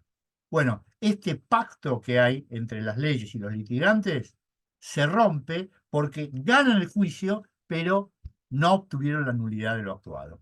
Y es más, siguieron con el juez durante un año, ¿no? Cosa bastante peligrosa, sobre todo en el marco de una causa penal. Bueno, este, si se quiere, es un leading case que modula los efectos de las sentencias, tanto del punto de vista subjetivo como del punto de vista temporal. ¿Y por qué digo subjetivo? Porque la Corte, en realidad, resolvió en un caso respecto de lo que se planteó en Roxa, pero al resolver sobre el estatus de todos los jueces subrogantes, esta sentencia tiene un efecto expansivo para todos los juicios en que estaban interviniendo más de estos 250 jueces subrogantes.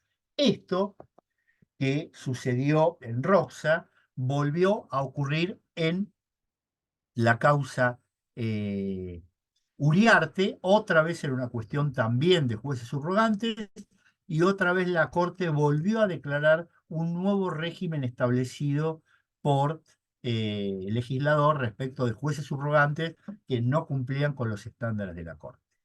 Si se quiere, para que ustedes vean la cuestión vinculada con los efectos temporales, después vamos a seguir con los efectos subjetivos, cuando la Corte declaró la inconstitucionalidad de la primera ley,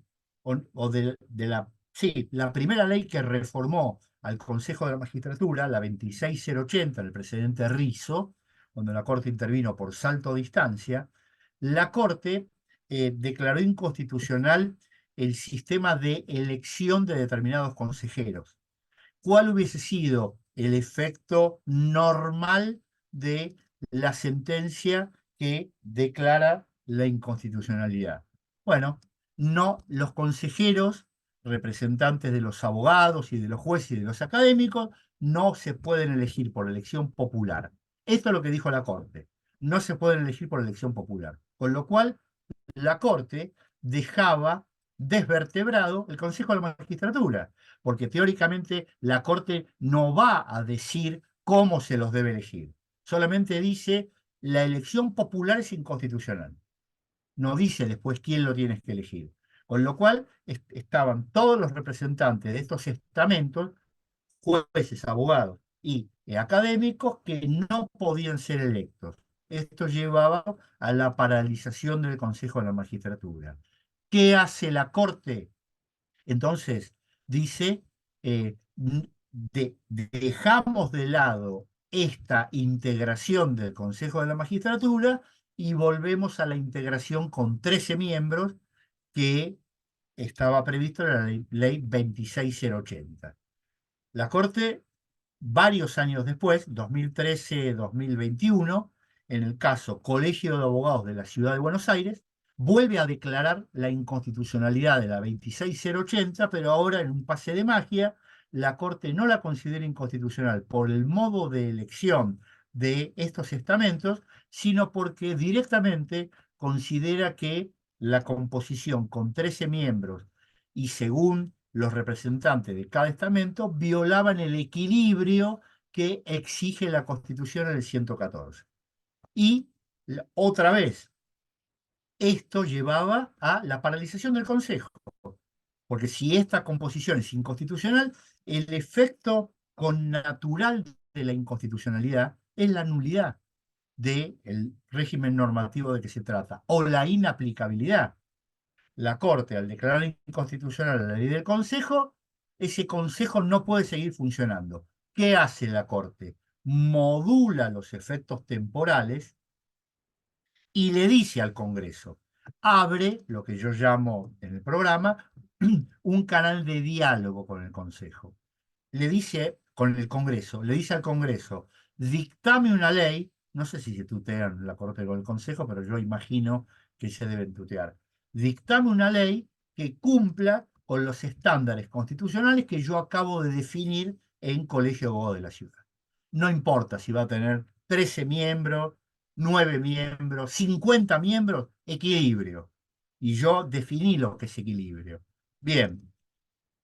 y la Corte, sabiendo que no había agua en la pileta, se adelanta y le dice, y si en 120 días no dictás la ley que tenés que dictar para evitar la paralización del Consejo, se va a producir la llamada reviviscencia de la ley derogada. Volvemos a la ley del año 97, de la 24.937, de la composición originaria del Consejo de la Magistratura con 20 miembros. O sea, declarar la inconstitucionalidad implicó que renaciera la vigencia de la ley que había quedado derogada por la ley declarada inconstitucional. ¿Está? Esto es modular los efectos temporales a propósito, como dije antes, de la ponderación de qué es más importante, cumplir esta sentencia, sus efectos, según sus efectos clásicos, paralización del Consejo de la Magistratura, o ir a una heterodoxia y dejo efectos prospectivos para evitar la paralización del Consejo de la Magistratura, con todo lo que implica en punto a concursos, administración del Poder Judicial, etc. Entonces, la Corte realiza esta ponderación de principios y dice, no, para adelante no puedo, para tutelar una determinada garantía constitucional, arrasar con la seguridad jurídica. Hubo varias sentencias, digamos, en estos términos, donde la Corte regula. Voy a compartir pantalla con un documento editado por mí, en el cual están regulados efectos de las sentencias, y les quiero mostrar una de las últimas sentencias que dictó la Corte sobre este tema, que tuvo que ver con... No, este es el de Bertuzzi. Acá. No, tampoco. Ya vamos a volver sobre estos casos.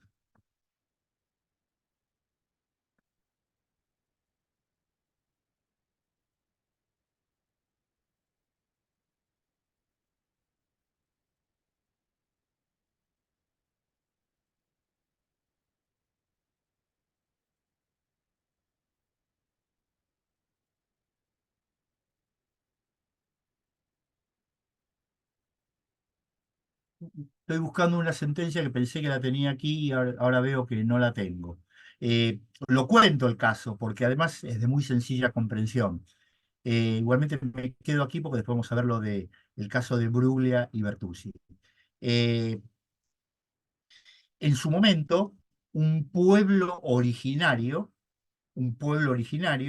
planteó la inconstitucionalidad de una ley de Neuquén que había creado un determinado municipio que en parte se asentaba sobre tierra de los pueblos originarios sin haber oído a los pueblos originarios y su compatibilidad con la creación de este pueblo originario.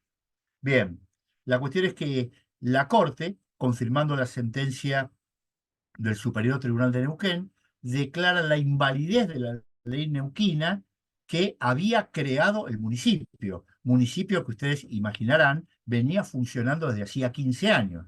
Bueno, los efectos de la declaración de inconstitucionalidad era la nulidad de todos los actos cumplidos por el municipio, en los cuales incluía desde ordenanzas, actos del intendente, hasta pago de tributos. Entonces la Corte dice, yo para tutelar los derechos de un pueblo originario no puedo sacrificar 15 años de actuación de parte del municipio. La Corte modula los efectos y expresamente establece que la sentencia va a carecer de efectos retroactivos y que debe convocarse a una mesa de diálogo precisamente para concordar entre el municipio, la provincia y la representación del pueblo originario, la inserción del pueblo originario en el nuevo municipio. Pero desmanteló los efectos clásicos de la declaración de inconstitucionalidad, que hubiesen llevado a una situación de caos institucional. Bien, ¿qué pasó en el expediente este de Bruglia y Bertuzzi, que en su momento tuvo si se quiere, tanta prensa. Estos son dos magistrados federales que fueron nombrados para un determinado cargo, jueces de tribunal oral, y una práctica que venían haciendo todos los gobiernos, por decreto presidencial, fueron trasladados a la Cámara Federal. La cuestión es que en su momento el Senado de la Nación se negó a darles acuerdo con el argumento de que no cumplían con los recaudos para ser nombrados camaristas federales, porque no habían participado en el concurso para ser camaristas federales, porque eran jueces de primera instancia, jueces de tribunal oral, que tienen cargo de camarista, pero cumplen funciones de primera instancia. Bien, la cuestión es que Bruglia y Bertuzzi promovieron una acción de inconstitucionalidad de toda esta actuación cumplida por el presidente de la Nación y por el Senado de la Nación. La demanda que ellos promovieron fue rechazada con el argumento de que no tienen título. La Corte, más allá de la práctica constitucional, llegó a la conclusión de que no tienen título. Y ahora viene lo interesante, voy a compartir pantalla con lo que dijo la Corte aquí en Bruglia y Bertuzzi, porque la Corte no solamente reguló los efectos temporales de la sentencia, este es el Colegio de Abogados de la Ciudad, esta era Comunidad Mapuche Catalán y Confederación Indígena Neuquina, ¿no? La Corte dice que sin perjuicio de ello resulta fundamental reiterar que la declaración de invalidez de las normas impugnadas podría generar graves y complejas consecuencias institucionales. Que dado que esta Corte tiene el deber constitucional de adoptar las medidas apropiadas para evitar este tipo de situaciones, corresponde establecer pautas claras y concretas acerca de la manera en que los efectos de su pronunciamiento operarán en el tiempo. Para satisfacer este objetivo, sería imprescindible admitir la validez de la creación del municipio de Villa Pegüeña y de todos los actos jurídicos que celebraron sus autoridades y que generaron derechos y obligaciones de la más diversa índole, así como de los actos que continúen celebrando hasta tanto la provincia adecúe las normas impugnadas a la Constitución y a los instrumentos internacionales que garantizan los especiales derechos de participación de los pueblos indígenas. Este precedente es, acá tiene la fecha, 4 de abril del 2021. Este es Bruglia y Bertuzzi, respecto de lo que dice la Corte. Bertuzzi y Pablo Daniel, sentencia del 3 de noviembre del 2020. La Corte, repito, rechazó la demanda, pero acá vamos a ver las heterodoxias en las cuales incurrió la Corte.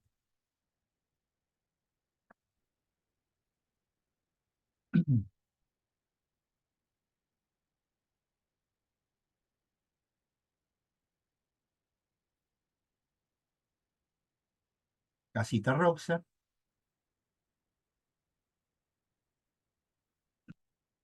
Punto 7 del dispositivo. Los magistrados recurrentes en esta causa y todos aquellos que ocupan transitoriamente cargos de la judicatura por traslado.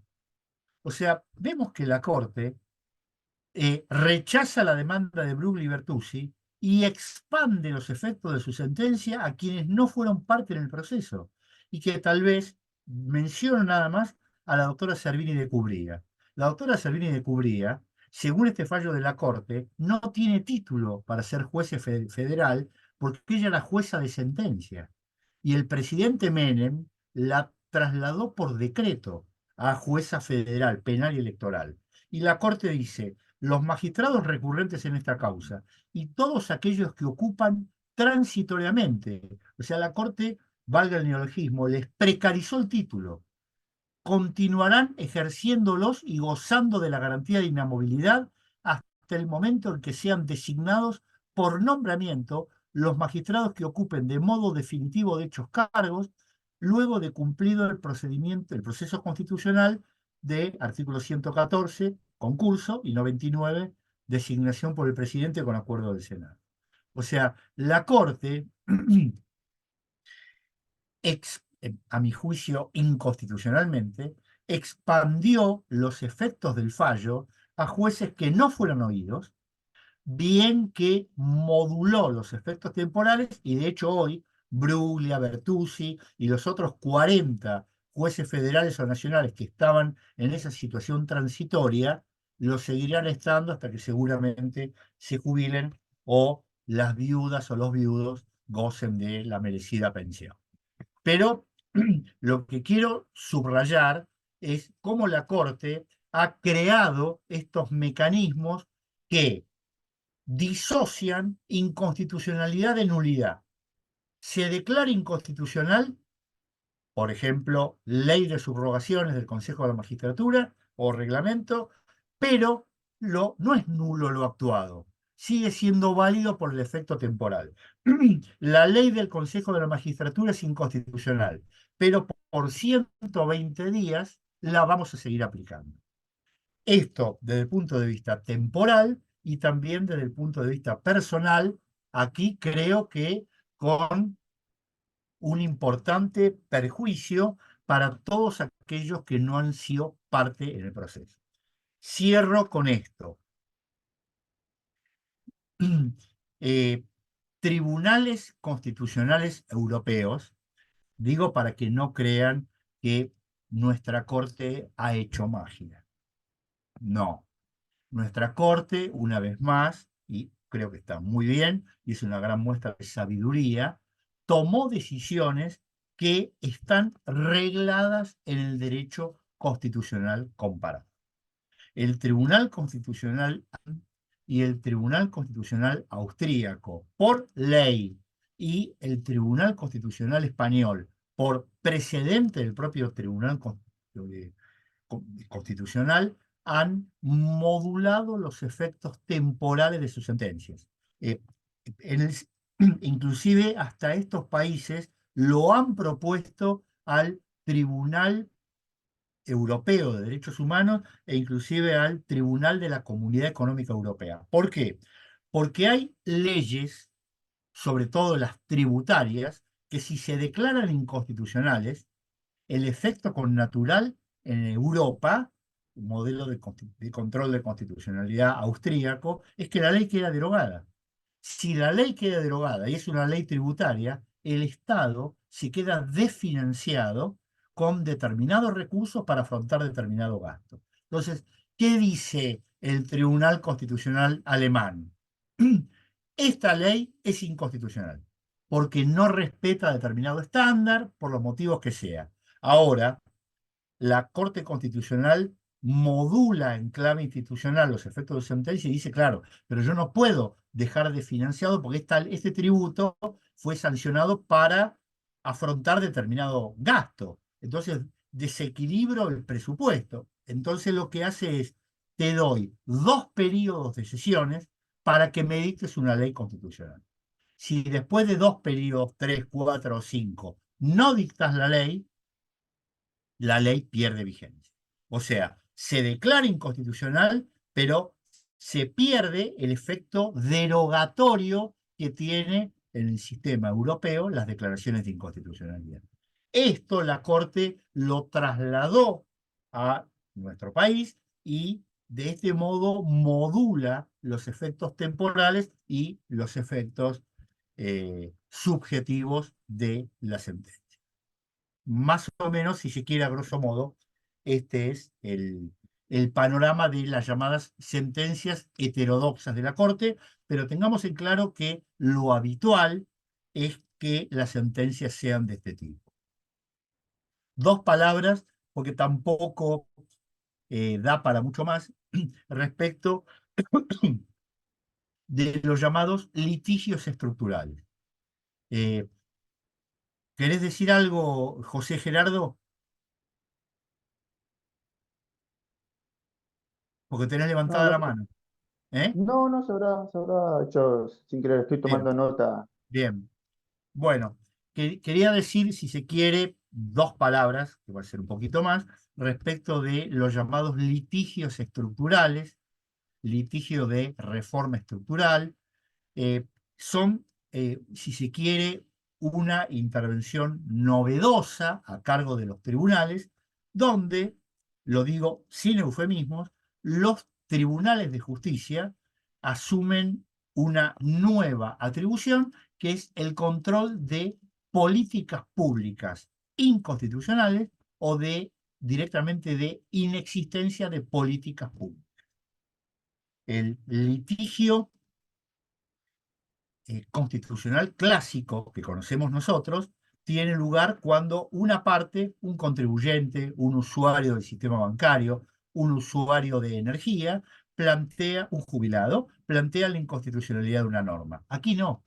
Aquí lo que se está cuestionando, a pesar de que lo puede hacer también un perjudicado, un afectado, como dice la Constitución, lo que está cuestionando, si se quiere, es algo que trasciende a su situación y apunta a un número, una pluralidad relevante de personas que está siendo afectada por una política pública.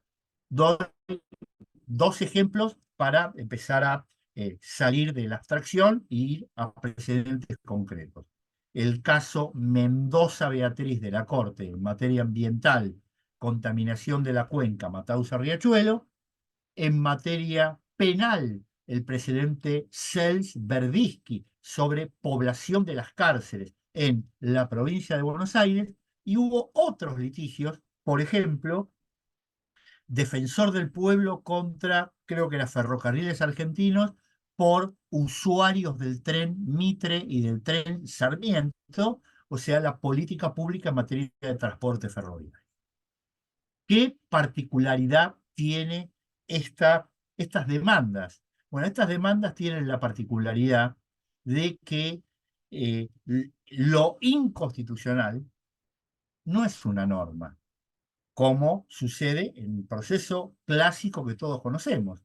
Lo inconstitucional es un estado de cosas, aquello que la Corte Constitucional colombiana, con mucha lucidez, llamó un estado de cosas inconstitucional. Es inconstitucional vivir en la cuenca Matanza-Riachuelo en orden a la tutela del medio ambiente. Es inconstitucional que personas procesadas estén alojadas en comisarías en la provincia de Buenos Aires. Es inconstitucional cómo viajan los usuarios del ferrocarril Sarmiento y del ferrocarril Mitre. Es inconstitucional una política pública en materia de tratamiento a los menores en situación de calle. Bueno, todos litigios que trascienden del interés del que promueve la parte y esencialmente que requieren una decisión masiva para todas las personas que están afectadas por esta situación. A diferencia de los procesos colectivos clásicos, en que una persona puede obtener la tutela de su derecho individualmente o a través de un proceso colectivo, en los procesos de litigio estructural es toda una política pública que tienen que adoptar el Estado para favorecer no solo al que demanda, sino a todos los que están involucrados en la misma situación. Todos los usuarios del Sarmiento, todas las personas que viven en la cuenca Matanza-Riachuelo, todas las personas que están privadas de la libertad en Gendarmería, en Salta o en las comisarías de la provincia de Buenos Aires. Digo esto por si lo han visto. En su momento, en Estados Unidos, la cuestión vinculada con la igualación racial, o sea, el principio de iguales y en el mismo lugar, no iguales pero separados en colectivos o en aulas, sino iguales para juntos, pero juntos, se logró a través de un fallo de la Corte Suprema estadounidense en un caso del año 1954. Miren qué tarde llegó a la Argentina el litigio estructural, un caso Brown versus Oficina de Educación, en el cual la Corte estableció que había una política pública inconstitucional por discriminación contra los afroamericanos y estableció todo un conjunto de pautas para resolver o tratar de resolver el caso. Estos litigios tienen la particularidad de que en rigor comienza con la sentencia, porque la sentencia no lo soluciona. La sentencia abre todo un espacio con ciertos objetivos o con ciertos mandatos y lo más importante no es la sentencia, sino la ejecución de la sentencia. la participación del defensor del pueblo, de las organizaciones no gubernamentales interesadas en la materia de que se trata, del Ministerio Público Fiscal, de otras autoridades que puede llegar a nombrar el tribunal, como hizo la Corte, por ejemplo, cuando le delegó la ejecución de la sentencia de la causa Riachuelo en el juez federal de Quilmes, etc. O sea, este tipo de juicios pone en crisis lo que sería hasta la autorrestricción del Poder Judicial. ¿Hasta dónde voy a llegar en materia de control de los otros departamentos del gobierno federal o provincial?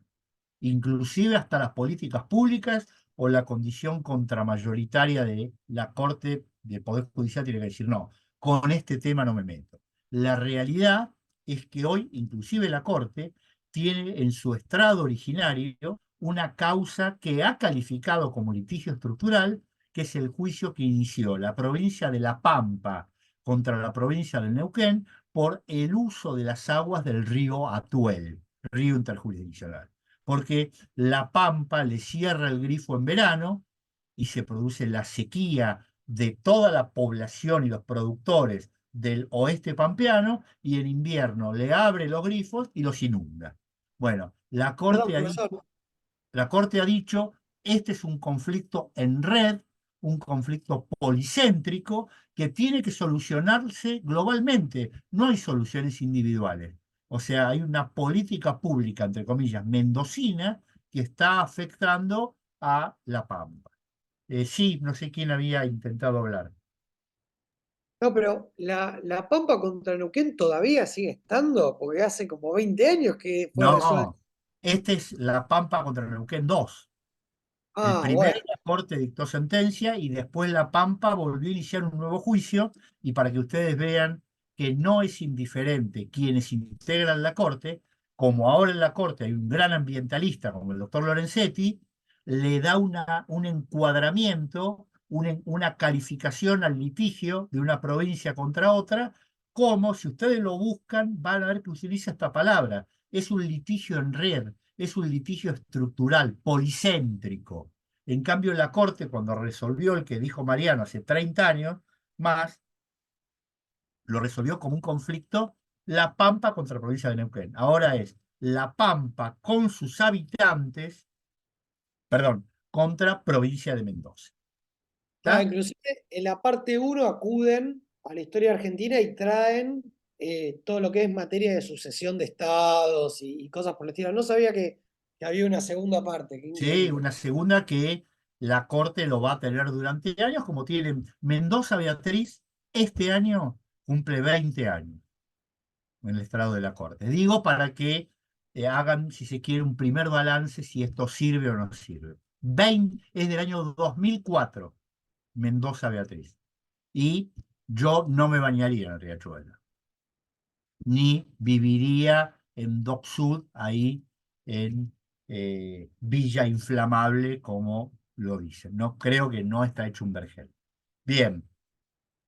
La sentencia de la Corte, vuelvo si se quiere en los minutos que quedan, a las sentencias clásicas de la Corte, cuando eh, la Corte falla el asunto, no estoy hablando por supuesto del cerciorari, ¿no? En el cual la Corte, según su discreción, desestima los recursos porque hay cuestión insustancial, no hay agravio federal suficiente o la cuestión es intrascendente.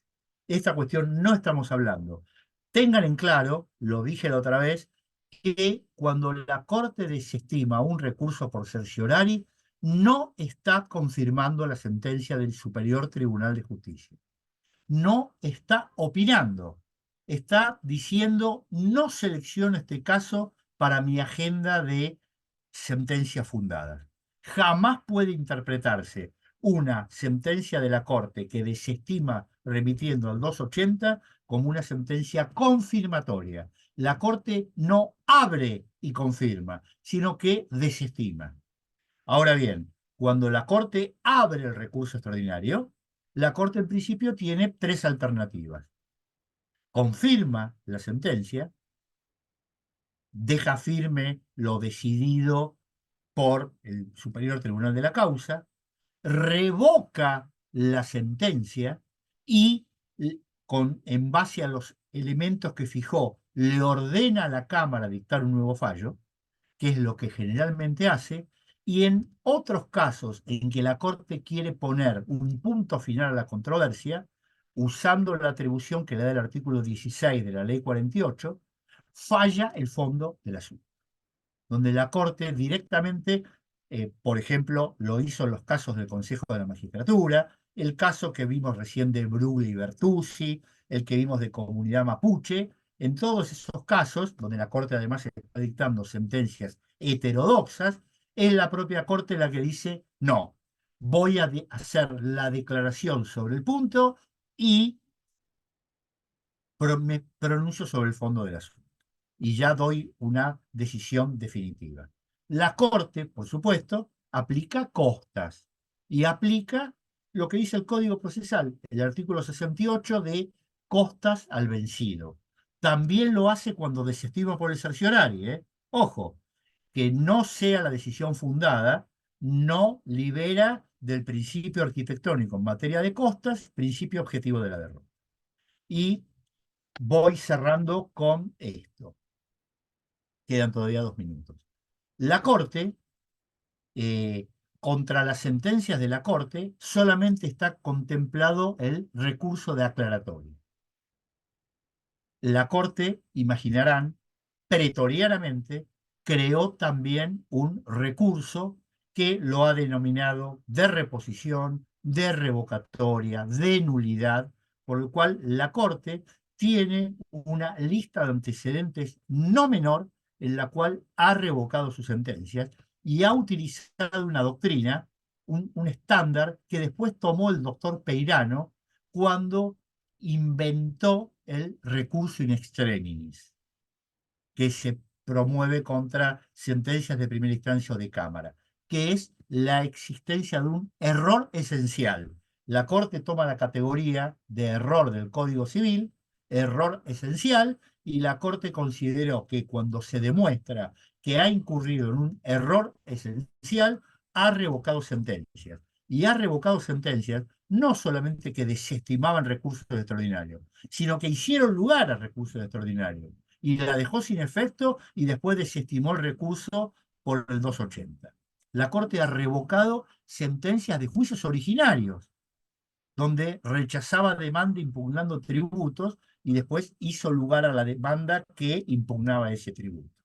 O sea, no es excepcional que la Corte revoque sus sentencias. Tiene el estándar, que las decisiones de la Corte no son susceptibles de recurso alguno, salvo situaciones de excepción que no concurren en el caso. Bien, sí ha habido casos en los cuales concurren esas situaciones de excepción. Bueno, siendo las 13 horas del viernes 3 de mayo, doy por terminada la reunión.